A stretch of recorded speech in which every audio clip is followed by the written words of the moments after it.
안녕하십니까. 저는 현재 대전 유성 반석동에서 이명 난청을 치료하고 있는 한의학 박사 한석한의원 원장 이종현입니다. 오늘 난청에 대해서 말씀을 드리겠습니다.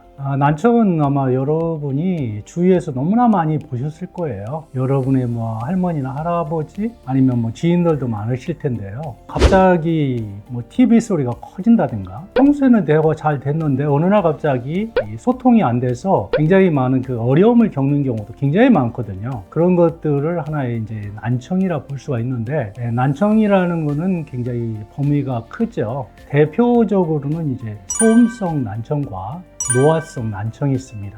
그래서 소음성 난청 같은 경우는 잘 치료를 하면 굉장히 빨리 회복이 될 수 있지만은, 노화성 난청 같은 경우는 꾸준한 생활 관리, 치료를 잘 병행할 때 완전히 회복될 수 있습니다. 이 난청에 대해서 조금 풀어드리겠습니다. 난청은 어떤 기준으로 진단할 수 있는 질환인가요?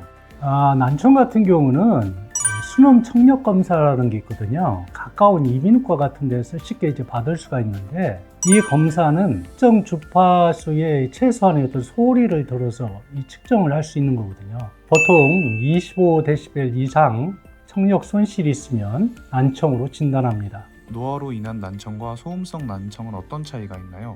조금 많이 차이가 있는 것 같아요. 노화성 난청 같은 경우는 점진적으로 이 난청이 느껴지고 대칭적으로 느껴져요. 그에 비해서 이제 소음성 난청이라는 것은 특별한 주파수에서 이 청력이 떨어지는 그런 것을 볼 수가 있는데요. 예를 들면 TV 소리를 너무나 크게 튼다든가, 갑자기 소통이 이제 잘 됐는데 안 된다든가 하는 그런 경우가 있거든요. 소음성 난청 같은 경우는 특히 이제 큰 소리에서 소음이 많은 곳에서 일하는 직업성 난청과도 밀접한 관계가 있습니다. 난청 환자들이 일상에서 겪는 가장 큰 불편은 무엇인가요? 아마 이제 일상적인 대화가 잘 되지 않는다든가, 또 이제 사람들과 이 관계가 사실은 여러 가지 갈등과 오해가 이제 생길 수가 있는데, 가족이 됐든 지인이 됐든 주변 사람들과 서로가 통하지를 못하는 거예요. 그래서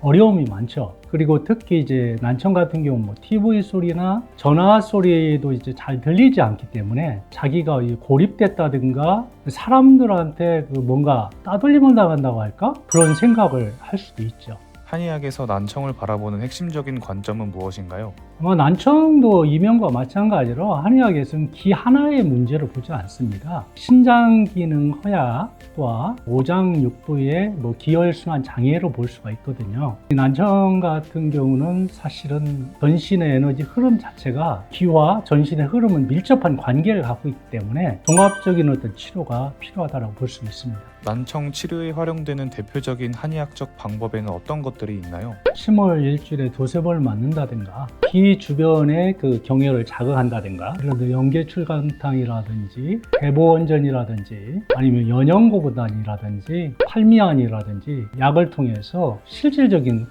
난청 치료에 도움을 드릴 수 있습니다. 난청은 완치가 가능한 것인지 아니면 관리하는 질환인 것인지 궁금합니다. 많은 사람들이 이제 난청을 불치의 병이다, 아주 절망하고 좌절하는 경우가 되게 많거든요. 근데 사실은 난청이라는 거는 불처 난치병이 아니에요. 생활 습관을 관리를 잘 하고 한의원에서 적절한 치료를 도움을 받고 하면 얼마든지 정상적으로 일상생활에 지장이 받지 않을 정도로 얼마든지 회복이 될 수 있습니다. 난청 치료 후 환자들의 삶에서 나타나는 긍정적인 변화는 어떤 것이 있나요? 난청을 치료를 하게 되면은 이제 소리가 들리니까 가장 중요한 거는 자신감이 생기는 것 같아요. 사회생활이나 이제 가족생활에 함께 한다는 굉장히 유대감을 많이 느끼는 것 같아요. 그래서 삶의 만족도가 되게 높아지고요. 삶이 변화되는 경우가 참 많이 있습니다.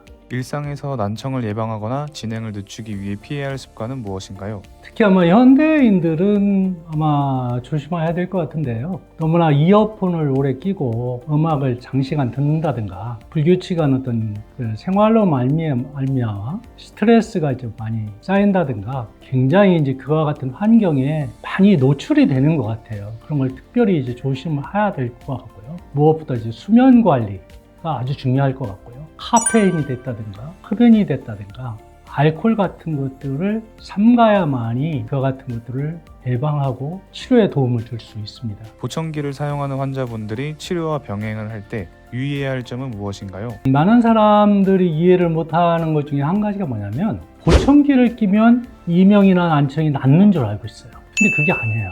보청기는 소리를 증폭해 줄 뿐이지 근본적인 치료에 사실은 도움이 안 됩니다. 만약에 근본적인 치료를 원하시는 분은 이게 일상적인 생활 관리를 철저히 하실 필요가 있고요. 이 한방적인 종합적인 치료를 받으면 이명이나 난청은 예방될 수 있고 치료가 될 수 있습니다.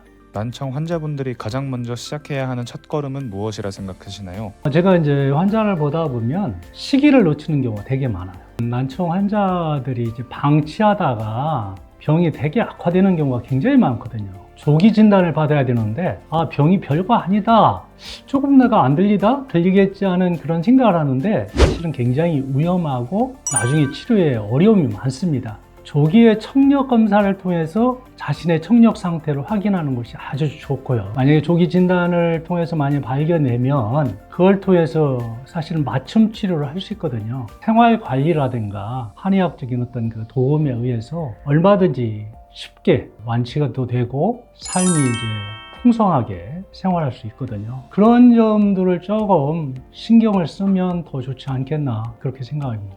한의학에서 난청을 바라보는 관점은 서양의학과 어떻게 다른가요? 한의학에서는 일반적으로 이제 종합적인 어떤 의학이기 때문에 귀 하나만을 갖다가 따로 떨어져 갖고는 보지 않고요. 귀와 오장육부의 관계를 서로 연관성이 있다고 보거든요. 병원 같은 경우에는 대개 이제 귀를 갖다가 귀 하나만을 독립적으로 봐서 거기에서 모든 병이 발생된다라고 보는데 사실은 우리의 몸 자체가 서로 연관되어 있지 않습니까? 그런 점에서 본다라고 한다면 한의학적인 예방이나 치료 방법이라든지 어떤 관련성 자체가 더 맞지 않는가 그렇게 생각이 됩니다. 난청 예방 치료는 삶에 자신감을 얻는 것 같아요. 그리고 삶에 활력을 얻는 것 같아요. 만약에 이제 여러분 주변에 뭐 가족이 됐든 지인이 됐든 여러분이 가까운 동료들이 있을 겁니다. 난청으로 인해서 여러분도 좀 어려움을 겪으신 분들도 많이 저는 있으리라 생각을 하는데요. 방치하지 마시고 얼마든지 난청은 예방과 치료를 적절히 잘 하게 되면 얼마든지 정상적인 삶을 누릴 수가 있습니다. 이런 어려움이 만약 있다라고 하시면 저희 한의원에 상담을 해주시거나 찾아오신다고 한다면 최선을 다해서 여러분을 도와드리겠습니다. 감사합니다.